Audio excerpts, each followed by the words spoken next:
J'en viens à l'ordre du jour de notre dossier d'arrondissement. Je voulais vous faire la proposition suivante. J'ai eu l'occasion, lors de la cérémonie des vœux, de dire l'inquiétude qui est la mienne et la difficulté dans laquelle nous sommes aujourd'hui dans le 18e, liée à la question de l'accueil des réfugiés et de la réapparition des campements. Vous aurez constaté que deux vœux ont été déposés sur cette question, l'un à l'initiative du groupe du Parti communiste, l'autre à l'initiative du groupe DPE, qui sont assez différents dans leur texte et dans leur philosophie, mais qui reprennent cette inquiétude que je crois nous partageons collectivement. Si vous en étiez d'accord, je vous proposerais bien que nous puissions commencer notre conseil en évoquant cette question et que les deux vœux puissent être présentés, en tout cas que le débat puisse avoir lieu à ce moment-là.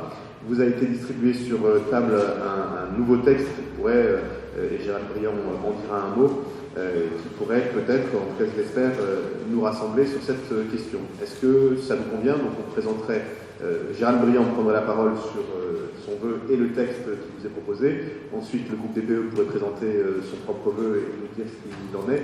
Ensuite, on pourrait avoir un débat, les différents groupes s'exprimant sur cette question qui est redevenue malheureusement une question de très très grande actualité.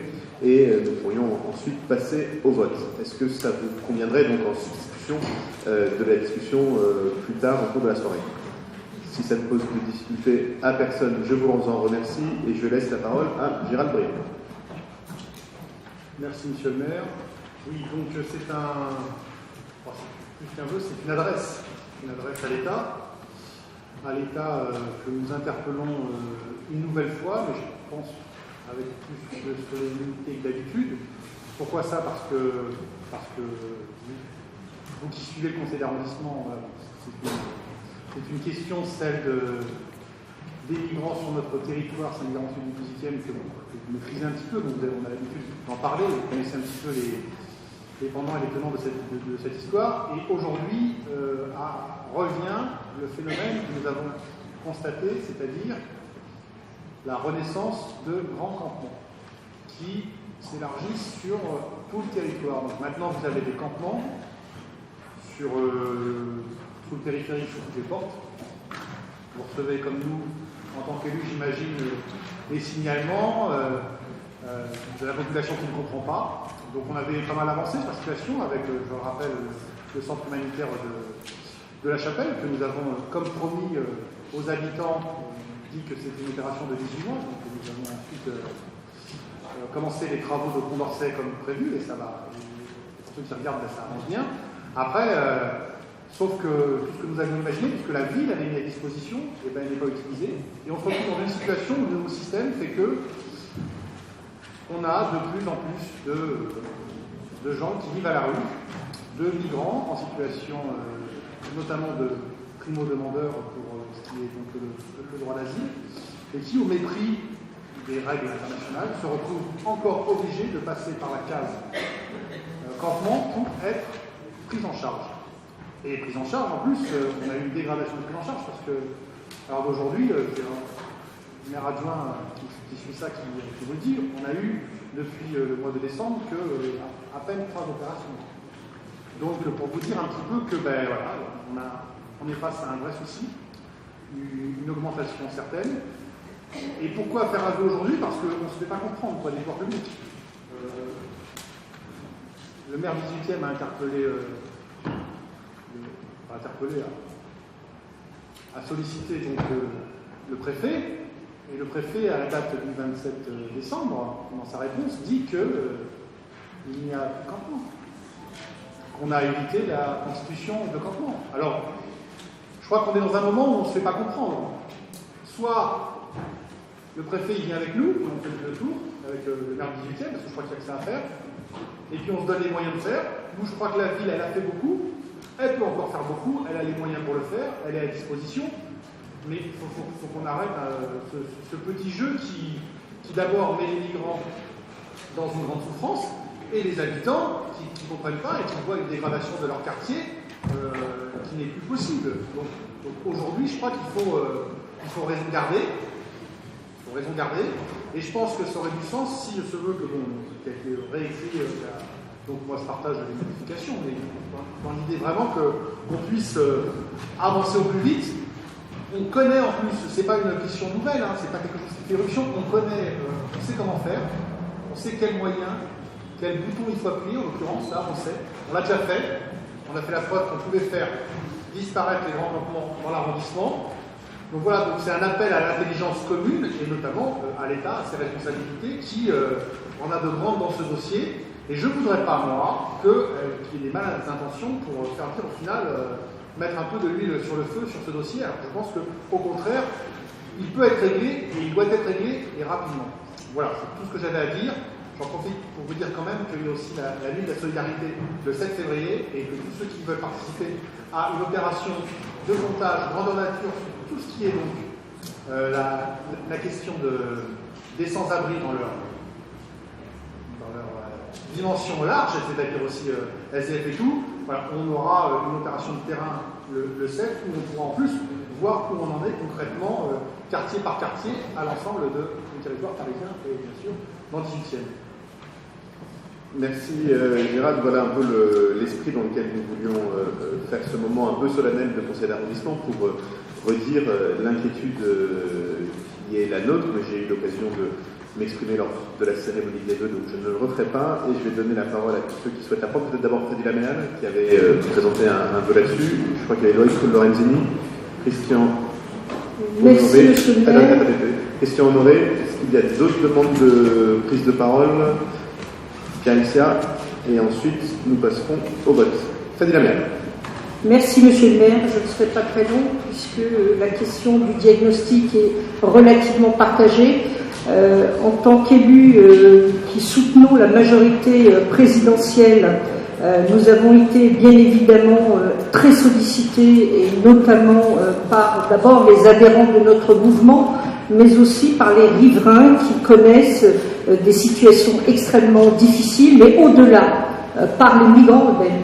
Par les migrants eux-mêmes, la détresse à la fois sanitaire, morale, et qui nous pousse en effet une réflexion très très approfondie par rapport à notre société dans laquelle nous voulons vivre, et comment nous pouvons en effet être dans une démarche de solidarité par rapport à notre pays, bien évidemment, mais ceux qui viennent d'ailleurs. Et je voudrais dire qu'en la matière, je vous remercie de la sonorité de vos propos, et je remercie aussi le dernier intervenant d'avoir en effet un discours avec la hauteur que mérite cette situation.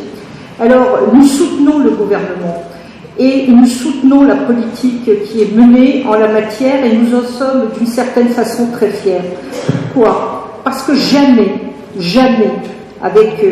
pouvez regarder les chiffres de tous les autres gouvernements, je pense au gouvernement Sarkozy, je pense au gouvernement de M. Hollande, jamais un effort aussi considérable a été mis pour justement à la fois accélérer les demandes d'asile en termes de temps, mais aussi en termes de moyens financiers, mais aussi avec un budget qui a augmenté de 30%. Alors, c'est assez important, je voudrais qu'on le signale, parce que l'État fait beaucoup plus qu'il n'a fait par le passé. Alors, vous avez dit des campements massifs, vous avez raison, ils sont réapparus ces derniers jours dans le nord de la capitale, et d'ailleurs, comme nous le craignions, tous élus confondus de l'arrondissement. Alors, c'est vrai que le recensement qui a été fait par les équipes de Maraude a comptabilisé près de 2000 personnes, et ne serait-ce que 800 autour de la porte de la Chapelle. Alors nous avions cru, comme vous tous, en effet, que ces campements auraient disparu au printemps, après l'évacuation des 1500 personnes du campement, rappelez-vous, du millénaire. Alors, les éléments de réponse que nous avons de la préfecture soulignent que l'an dernier, le nombre des demandeurs d'asile a augmenté de 45% dans notre région Île-de-France, alors que la moyenne c'est 20%. Déjà, en soi, c'est une vraie question. Plus de demandeurs d'asile avec une réponse qui ne peut être apportée qu'au niveau européen. Donc ce n'est pas l'objet du débat ici, mais cette accélération, cette massification de l'immigration a entraîné, on le constate tous les jours, une saturation des centres d'hébergement pour migrants. Alors, la préfecture, elle dit, pour résoudre la crise actuelle, elle pense pouvoir mettre à l'abri plus de 1200 nouvelles possibilités d'hébergement. Et d'ailleurs, ces 1200 nouvelles places d'hébergement s'ajouteront aux 22 000 places, plus de 22 000 d'ailleurs, 456, qui composent actuellement le parc d'hébergement d'urgence dédié aux demandeurs d'asile. Donc, l'an dernier, c'était plus de 5 381 personnes qui ont été mises à l'abri grâce à la fois au service de l'État, mais aussi en lien avec la ville, bien évidemment, qui a fait beaucoup. Et je rappelle que nous étions très favorables à l'époque au pré-accueil dans la bulle de la Chapelle qui avait été mis en place et qui avait été une solution, en tout cas transitoire, mais qui a été très bénéfique pour mettre ces personnes, et en l'occurrence aujourd'hui plus que jamais, en plein hiver, quand on voit les températures, mais en même temps, je ne peux pas laisser dire que l'État ne fait rien, parce qu'il fait déjà beaucoup, avec les moyens dont il dispose, et je peux vous assurer que les élus de l'arrondissement sont tout à fait offensifs pour faire remonter l'acuité de la difficulté. Mais je voudrais qu'à l'occasion de ce débat, mais plus globalement, puisque nous est donné la possibilité avec le grand débat national qui ouvre aussi un autre champ d'intervention et de réflexion avec la possibilité de réfléchir à la question migratoire. Je vous le dis tout net que parmi ces migrants, il y a bien évidemment des demandeurs d'asile. Et avec les conventions qui nous lient de façon internationale, nous intiment l'ordre et l'ardente nécessité de les accompagner. Mais vous le savez comme moi, qui connaissez bien la problématique de cette immigration, il y a aussi de l'immigration économique. Et sur cette question, mes chers collègues, il faudra un moment ou un autre, sans instrumentaliser, sans clouer au pilori, réfléchir ensemble à une politique d'immigration qui puisse être assumée, qui puisse être votée, qui puisse être regardée. C'est pas l'objet évidemment du vœu d'aujourd'hui, mais c'est quelque chose qui est devant nous. Moi, j'ai entendu au moment où il a été question d'évoquer cette thématique des cris d'orfraie en disant mais voilà, on va encore parler d'immigration, on va encore mettre l'instrumentalisation. Je pense qu'en réalité, c'est une question vraiment à la fois démocratique et à la fois économique et sociale. Vous avez vu la dernière étude de l'OCDE sur la situation de notre jeunesse, sur les 14-34 ans. Eh bien, 3 millions d'entre eux sont dans des situations d'oisiveté. Et parmi elles, 40% sont issus de l'immigration. Donc c'est une question qui n'est pas anodine. C'est une question que je ne veux pas que nous la politisions, mais je souhaiterais, en tout cas pour ma part, qu'elle puisse aussi répondre en effet aux formidables défis qui nous attendent. Pour parler de notre vœu, eh bien, il part de ces constats, il parle de la possibilité, en effet, de réinterpeller quand c'est encore possible, quand les moyens peuvent encore exister, pour faire mieux, puisque c'est la mission régalienne de l'État, mais en même temps, nous-mêmes, je crois, et c'est la proposition que nous faisons dans ce vœu, nous souhaitions que la mairie puisse organiser ainsi qu'il y a une mobilisation de tous les acteurs sur ces sujets afin d'établir mais vraiment un juste diagnostic et au-delà une remobilisation, parce que j'ai été, et comme vous tous, extrêmement affectée de voir non pas la démobilisation des acteurs, mais le sentiment de lassitude et le sentiment que c'est parfois le rocher de Sisyphe qu'il faut à chaque fois remettre en route. Alors voilà, je voulais vous dire toutes ces paroles très simples pour vous dire aussi que nous nous sentons co-responsables de la situation, mais nous considérons qu'il ne faut pas jeter l'anathème aujourd'hui sur un gouvernement qui a mis cette question en priorité alors qu'il y a des contraintes mondiales en termes de co-développement qui font qu'aujourd'hui des populations entières et même, je dirais, des pays, je pense à l'Afrique, qui sont en train de se vider à cause des dictatures, de la détresse, mais aussi de la transition énergétique. Je vous remercie. Merci Loïc Lorenzini, puis Christian Honoré et Pierre Lucien. Merci Monsieur le maire.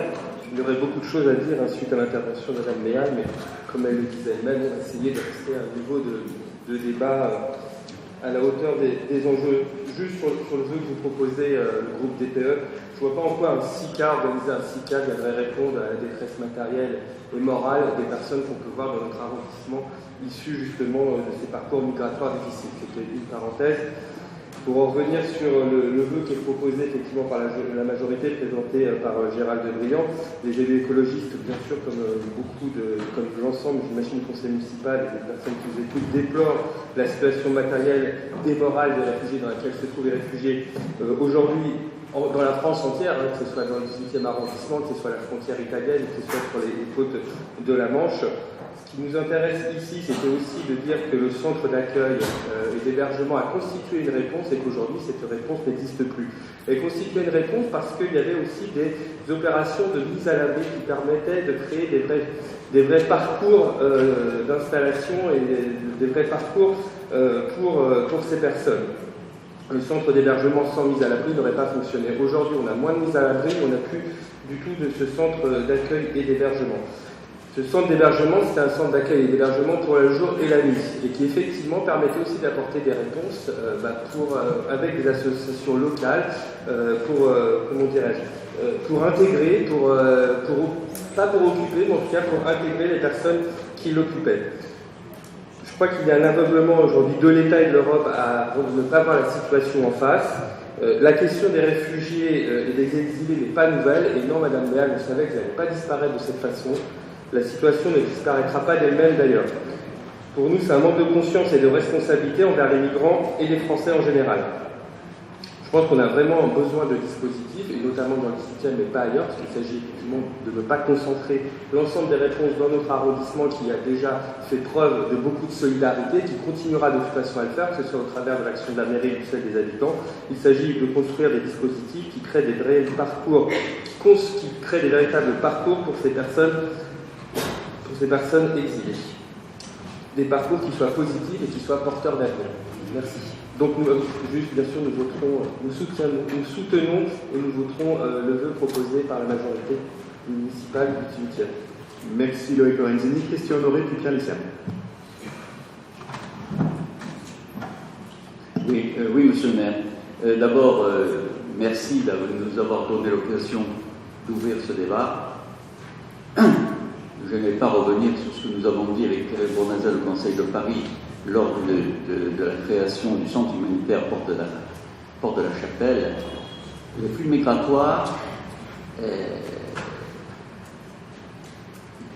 nous sont imposés. Ils nous sont imposés pourquoi ? Parce que les gens fuient la misère et la violence. Et rien ne pourra les arrêter. On pourra faire tout ce qu'on veut. Ils viendront parce que des hommes et des femmes, par centaines, par milliers, préfèrent risquer leur vie plutôt que d'être sûrs de mourir sur leur territoire. Ce problème est si douloureux parce qu'il concerne des hommes et des femmes qui risquent leur vie et qui sont là sur notre territoire, qui errent. Bien entendu, nous sommes allés à Rive, Porte de la Chapelle, Porte de Clignancourt, on voit bien la misère. Je crois que le pire danger, c'est de chercher des responsabilités, de dire c'est lui, c'est nous, on a raison, ils ont tort, le gouvernement, etc. Ce n'est pas ça. Parce que quelle que soit la couleur politique, ils resteront. Et il faut qu'on trouve tous ensemble, calmement, des solutions de mise à l'abri, d'accueil, dans des conditions dignes. Et en effet, c'est vrai que c'est la responsabilité de la France, un pays du droit de l'homme, d'accueillir ces gens que l'on voit errer, que l'on voit sous les tentes, sous les périphériques, et c'est honteux. Donc je crois que la première chose, c'est de faire preuve d'humilité, chacun de nous, de ne pas essayer de dire quels sont les responsables, parce que les responsables, nous le savons ce que c'est. C'est le dérèglement climatique, c'est la violence dans les pays, et c'est la misère. Voilà. Donc, nous allons évidemment voter le vœu de la majorité. mais j'insiste lourdement parce que ça me rappelle les débats que nous avions dans notre groupe, et j'entends encore Pierre-Yves Bournazel dire attention, quelle que soit la couleur politique du prochain gouvernement, il y aura encore des migrants, il y aura encore la misère, et il n'y a pas de solution toute faite. Voilà. Donc, nous sommes devant un drame humanitaire immense. C'est très difficile, bien entendu. Il faudrait qu'il y ait, je dis il faudrait parce que la France ne peut pas donner d'ordre à l'Europe, mais la solution ne peut pas intervenir au niveau de la France seule, encore moins de Paris. Paris fait ce qu'il peut. Je crois que le gouvernement fait ce qu'il peut aussi. Et donc nous, c'est bien que nous faisions des vœux, mais c'est bien aussi que nous prenions conscience qu'au-delà des belles déclarations, il y a des gens qui sont dans la misère, qui souffrent, et en effet, en période de froid, qui couchent dehors. Voilà, je vous remercie. Merci, Pierre Lisset. Oui, bonsoir à tous. Merci, monsieur le maire. Juste un petit élément de précision. Si j'ai bien compris, parce que je suis arrivé un petit peu en retard, le vœu qui était déposé initialement par le groupe PCF a été retiré à la faveur du... Très bien. Dans ce cas-là, je n'ai rien de plus à rajouter que ce qui a été dit précédemment. Je vais simplement vous dire qu'on partage effectivement, enfin, en tout cas je partage le constat qui est fait et que je lis à la lecture de ce vœu. Simplement rappeler une chose sur l'énoncé du titre, sur le retour des campements indignes. Je voulais simplement rappeler que malheureusement les migrants n'ont jamais disparu des rues du 18e et des trottoirs du nord-est de Paris, malgré l'existence du centre de premier accueil, et n'ont pas été concentrés uniquement aux portes de Paris, mais dans d'autres quartiers également qui ne sont pas les portes de Paris. Je pense notamment à un quartier, monsieur le maire, que vous connaissez bien, qui est celui de la rue Philippe de Girard. Je me réjouis également de voir que vous défendez une réponse à l'échelle non pas uniquement parisienne, mais aussi francilienne et puis j'imagine nationale. C'est une solution pour laquelle je plaide depuis 2015 déjà, et qui avait justifié mon opposition à l'ouverture du centre de premier accueil Porte de la Chapelle, et je suis satisfait de voir que nous nous rejoignons enfin sur ce constat-là, et donc je voterai ce vote. Merci. Merci. Je vais laisser la parole à Gérald Briand pour donner quelques éléments de réponse et de conclusion. Je vais pas revenir sur l'ensemble des propos que j'ai entendus, j'en partage beaucoup, j'ai été plus surpris par d'autres. Je rappelais à Pierre Lisset que dans la proposition de loi que nous avions proposée aux nouveaux élus en 2017 à l'initiative de la maire de Paris, notre objectif était bien qu'il y ait un outil de type centre humanitaire qui soit réalisé dans l'ensemble des grandes régions. Ce qui veut dire que ça fait un certain temps qu'on a conscience que Paris à lui tout seul et l'Île-de-France d'ailleurs à lui tout seul ne serait pas la réponse à l'ensemble de ces questionnements. Vous avez vu que notre texte a cherché à s'adresser d'abord à la situation du 18e. Et il n'y a pas un mot sur autre chose que ce qui se passe dans le 18e. Il y aurait eu beaucoup à dire sur les efforts des uns et des autres, sur les politiques, bref. Mais nous avons voulu nous concentrer sur ce qu'est la situation du 18e et la nécessité d'y trouver des réponses de grande urgence. Mais je vais laisser tout de suite la parole à Gérald et puis ensuite nous passerons au vote. Oui, dans le débat, c'est juste pour... vous m'entendez ? Je parle fort. C'est juste par rapport au débat sur qui est responsable. Parce que j'entends co-responsable, responsable. D'abord, il y a les migrants, le droit des migrants, c'est l'État. Point. C'est l'État. Alors moi, si on propose, nous, même dans la majorité, de nous occuper, on est disponible. Je le dis à la majorité que j'ai en face de moi, qui représente la majorité, nous sommes disponibles. Nous l'avons été, quand on a fait, à l'époque d'ailleurs, pour reconnaître un petit peu l'histoire, on a un petit peu forcé la main. On va dire très gentiment, voilà. Bon. On a un peu forcé la main à l'État à l'époque quand c'était sous le gouvernement Hollande. C'est un peu la vérité. Avec la mairie de Paris, on a un peu pour que ça se fasse. Ça c'est fait. Donc ça s'est pas fait spontanément. Donc là, j'entends la même qui parle de co-responsable. Donc nous sommes disponibles. Nous sommes disponibles. Mais ça veut dire que, par exemple, quand on est disponible, eh bien, on nous donne au minimum les moyens d'être informés. Quand on découvre qu'il y a un CESA qui arrive juste à la boulangerie et qu'on le voit parce qu'il y a le permis de construire qui passe, tout d'un coup, c'est pas des méthodes. Vous êtes d'accord avec nous? C'est pas des méthodes. Il ne faut pas faire des trucs comme ça. Quand nous, on dit, on a les moyens, on a toute une structure qui existe, on a de quoi héberger 400 personnes sur les petits cabanons qu'on a construits exprès, qui étaient démontables, qui sont utilisables, du jour au lendemain, la bulle, etc. On peut s'en servir. On ne dit pas, on arrête, ça ne sert à rien, etc. C'est ça, après on a été confrontés. On convient ensemble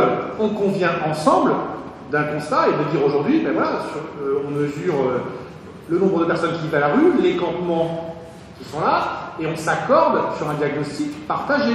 Et après, on ne se renvoie pas à la balle, parce que sinon, si on dit on est co-responsable, c'est aussi une façon de dire personne n'est responsable. Donc moi, je me méfie de ça. Et on trouve des solutions. Et des solutions, il y en a, on peut le faire. On n'a rien fait d'idéologique en 2016. On a vraiment commencé une file d'attente. C'est-à-dire qu'on a vraiment essayé de créer une file d'attente. C'est ce qu'on a fait. Et ça ne peut pas se faire d'ailleurs que si c'est, comme ça a été dit, que sur le territoire parisien. À un moment, quand il y a eu le campement, quand il y a eu le centre humanitaire, on a eu des soucis alors qu'il existait. Pourquoi? Parce que tout d'un coup, ça s'est fermé à Grande-Synthe, il y a eu l'incendie, et il y a eu Calais qui est fini. Donc on s'est retrouvé en France, le seul endroit où on pouvait commencer son parcours de demandeur d'asile. Impossible, ça ne va pas tenir. Il faut, ce qui a été dit par le maire, c'est-à-dire par grande métropole, qu'il y ait une réflexion. Donc nous sommes disponibles et la ville donne des moyens. Mais en l'occurrence, il ne faut pas faire l'opération de Bonneto. C'est-à-dire qu'il y a des moyens, on peut faire, la ville elle peut faire, elle l'a fait, mais chacun a ses responsabilités et je pense en l'occurrence que celles de l'État sont grandes. Donc, nous allons ouvrir une grande ouverte de porte pour bien le faire, si on peut le faire. Mais voilà, donc il faut assumer un peu d'être au pouvoir. Je pense que c'est bien aussi que ça soit dit. Merci. Je vais donc soumettre aux voix d'abord le texte qui a été distribué, qui se substitue aux vœux déposés par le groupe des élus communistes. Peut-être donner quelques éléments sur le fond aussi, mais finalement Loïc Lorenzin l'a fait sur le vœu qui a été déposé par les élus du groupe DPE. D'abord pour rappeler qu'une réunion du SICA s'est déjà tenue, alors pas uniquement sur la question des réfugiés, mais plus largement sur l'ensemble de ces questions, à la demande des associations. Et je rappelle que le choix que nous avons fait depuis au moins deux mandatures est que, aussi bien pour les conseils de quartier que pour le SICA, ce ne soit pas le conseil d'arrondissement ou le maire qui en définissent les contours, mais bien les habitants eux-mêmes pour ce qui est des conseils de quartier et les associations pour ce qui est du SICA. Donc si le SICA souhaite se saisir de cette problématique, il ne manquera pas de le faire, mais l'ayant déjà fait, je crains qu'il ne le refasse pas. Par ailleurs, nous sommes disponibles, et Gérald Briand les voit régulièrement, pour l'ensemble des associations du 18e qui le souhaitent pour contribuer à régler les problèmes, mais comme là encore, les associations sont un des maillons de la chaîne pour régler le problème de l'accueil. Mais j'ai souvent eu l'occasion de le dire, cette chaîne de l'accueil, elle est composée d'au moins 4 maillons. Et quand il y en a un seul qui faiblit, alors tous les maillons craquent. Ces 4 maillons, c'est d'abord, et Gérald Briand l'a rappelé, l'État. Donc c'est la responsabilité juridique, parce que l'asile se demande en France, et non pas dans une collectivité, et donc c'est à l'État, à la nation, au représentant de la nation, de gérer cette interrogation, et c'est indispensable parce que, vous l'avez tous dit, il faut que ça se fasse dans le cadre de la solidarité nationale et pas territoriale. Le deuxième chaînon, c'est bien sûr les collectivités locales, parce que nous sommes un des outils qui pouvons contribuer à l'accueil, et je crois que chacun peut admettre que pour ce qui est de Paris, ce chaînon-là, il n'a jamais fait.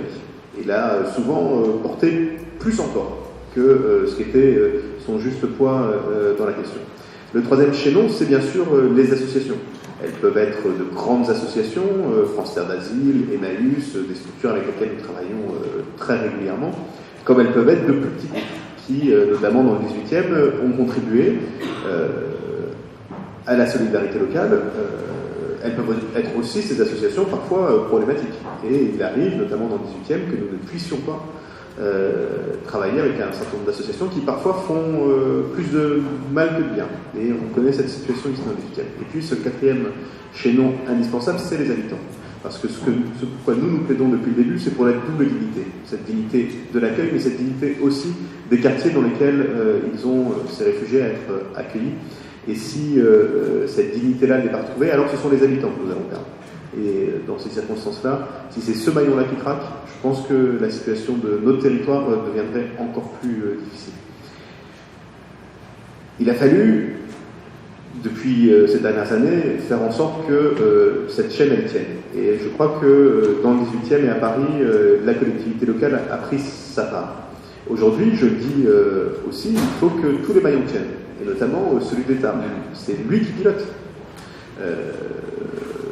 Aujourd'hui, s'il y a autant de gens à la rue, c'est parce que depuis des mois, il n'y a plus d'opération de mise à l'abri. C'est pas faute de suggestions, de demandes ou de propositions de la ville de Paris. C'est pas parce qu'il manque des bus. Les bus, on les met le lendemain. À la seconde, on nous dit il y a tant de place, on met les bus, on fait tout ce qu'on faut. C'est pas les agents de la direction de la propreté de l'eau qui manquent à l'appel. Eux, ils sont là. Et il suffit d'appuyer sur un bouton, on est prêt. C'est pas les associations qui manquent. Tout le monde, toutes les associations savent où sont les migrants, combien ils sont, combien de places il faut. Tout ça, ce travail-là, il est fait. Ce qui manque, c'est d'appuyer sur ce bouton-là qui dit, voilà, il y a tant de places de disponibles cette semaine, voilà où nous allons faire des opérations de mise à l'abri. Et si nous ne retrouvons pas ce bouton-là, cet élément-là, alors il continuera à y avoir des campements de rue, et croyez-moi, ils seront dans nos quartiers. Ils ne vont pas se déplacer. Vous ne verrez pas de campement de migrants, de réfugiés ou de qui que ce soit sur le Champ de Mars. Ils seront dans nos quartiers parce que nous sommes l'arrière de la gare du Nord, parce que nous sommes ce point d'entrée, et parce que c'est aussi la réalité du fait que les habitants sont sans doute plus résilients et plus solidaires que dans beaucoup d'autres endroits. Et donc l'appel un peu solennel que je crois que nous pouvons faire ensemble, c'est de retrouver cette capacité de mettre à l'abri. Il y a plein d'autres questions qu'on peut évoquer, et que nous n'évoquons pas ici. Mais ce qui est sûr et certain, c'est qu'il n'y aura pas de politique d'accueil des réfugiés tant qu'il y aura des réfugiés à la rue. Qu'on ait un débat politique ensuite sur le futur, sur ce qui doit être fait de ceux qui demandent l'asile, tout ça c'est un débat politique. Mais là nous sommes dans une réalité très difficile. Voilà pourquoi je vous appelle à voter pour le vœu qui a été présenté par Gérald Briand. S'il est maintenu, malheureusement je ne pourrais pas vous appeler à voter pour le vœu du groupe des vœux parce qu'il vous demande quelque chose qui n'est pas directement de notre compétence et qui a déjà été mise en œuvre, et je pense que nous pourrons ensuite continuer avec notre premier jour. Je vais donc mettre au voie le vœu qui a été distribué sur table. Qui est pour? Bien sûr, Madame Méal. Explication de vote de Madame Méal et ensuite on passe au vote. Enfin, explication du vote du groupe. Je l'avais bien entendu, merci. Nous sommes vraiment très ennuyés par ce vœu, parce que nous partageons l'essentiel de la situation comme elle est décrite. Le point d'achoppement, si je puis dire, c'est qu'on a l'impression que ce vœu part d'une réalité, d'une complète, je dirais, incapacité de l'État à faire quelque chose. Enfin, moi, je le lis, évidemment, on l'a reçu à chaud, là, aujourd'hui. C'est-à-dire que ne met pas, j'aurais voulu qu'il y ait un paragraphe qui puisse dire ce que je vous ai dit, qu'il y a une augmentation de 30% du budget, qu'il y a des places qui sont prévues pour 2019, et que finalement, cet effort important doit être en effet augmenté, pourquoi pas, mais là, on a l'impression que c'est cette indigence, qu'il n'y ait rien qui ait été fait sur le sujet, et que du coup, ce vœu, eh bien, il préconise à l'État de faire quelque chose comme si l'État n'était pas déjà en mouvement. Enfin, donc, c'est ça, moi, qui me gêne. Alors, quand vous dites je prends les points sur lesquels nous sommes d'accord, je voudrais que ça soit mis au procès-verbal. De prendre des mesures à la hauteur de la situation pour assurer sans distinction. Et nous sommes d'accord, toutes des mesures de mise à l'abri. Oui, le fait de dire qu'il faut poursuivre l'ouverture en Île-de-France, la préfecture nous dit qu'il y aura 1200 ouvertures à l'aune de 2019. Après, ouverture de nouveaux lieux permettant des mises à l'abri, oui, bien évidemment, puisqu'elles sont prévues et qu'elles viendront s'ajouter à ceux qui sont déjà là. Donc, si vous vouliez bien changer un peu votre terminologie avec un paragraphe qui mette en avant ce que déjà l'État fait, je crois que ce serait à la fois républicain et très démocratique, et à cette condition, évidemment, nous voterions le vœu. j'entends cette réflexion. D'abord, je peux redire que nous disons aussi ce que nous considérons comme étant positif, notamment l'ouverture des accueils de jour, boulevard du Palais, d'Enfer Rochereau pour les hommes et boulevard Henri IV pour les femmes isolées. Nous rappelons que cela a permis, avec des opérations de mise à l'abri hebdomadaires, d'éviter le développement de nouveaux grands campements sur notre territoire. Nous prenons acte d'une certaine évolution de la situation. Mais non, parce que s'il fallait commencer à rentrer dans une comparaison, chacun pourrait y trouver un élément positif ou négatif. Mais il faudrait rappeler ce qui a changé depuis 2 ans. Et moi, j'ai pas de difficulté à rentrer là-dedans. Je pense qu'on se met collectivement plus en difficulté que de mettre un voile public sur cette question. Et une façon pour vous de le mesurer est de regarder la différence entre le texte qui avait été déposé initialement et le texte qui est aujourd'hui proposé, qui, à mon sens, est équilibré. Oui, il ne parle pas de tout. Mais si on commence à parler de tout, on ne se mettra plus d'accord sur grand-chose. Là, il est, je crois, particulièrement factuel. Il ne pointe pas de responsabilité particulière, si ce n'est celles qui sont définies par la loi, et ils font des demandes qui sont mesurées. Moi, je sais que l'État le préfet a pris l'engagement de 1200 places supplémentaires. Je sais qu'il y a 2000 personnes à la rue aujourd'hui dans Paris. Donc, je vois l'effort qui est fait. Je pense que s'il reste des personnes à la rue, elles seront dans le 18e. Ou dans le 19e, enfin, où est-ce que je veux dire. Donc, nous disons à la hauteur des besoins. Donc, on est, je crois, assez mesuré. On étend la réflexion parce que je crois que ça permet à certains de s'y retrouver aussi sur l'Île-de-France et sur l'ensemble du pays. On pointe une problématique que nous-mêmes n'avons pas réglée, on l'a dit, sur les lieux de mise à l'abri en journée. Et puis par ailleurs, nous demandons, mais là encore, je crois que la réponse du préfet de ce point de vue-là, elle sera positive, d'allouer des moyens supplémentaires. Je pense que sur ces questions, le préfet serait capable de répondre positivement à un certain nombre de nos revendications. Je crois que si on rentre plus dans le détail, le risque, c'est qu'on puisse plus se mettre d'accord même sur l'essentiel. Voilà pourquoi je propose que nous ne touchions pas à la rédaction de ce vœu. Je comprends les réticences des uns et des autres, mais il me semble équilibré et que je vais le soumettre aux voix qui est pour, qui est contre, qui s'abstient. Il n'est pas adopté. Il est adopté, pardon. Et je mets aux voix.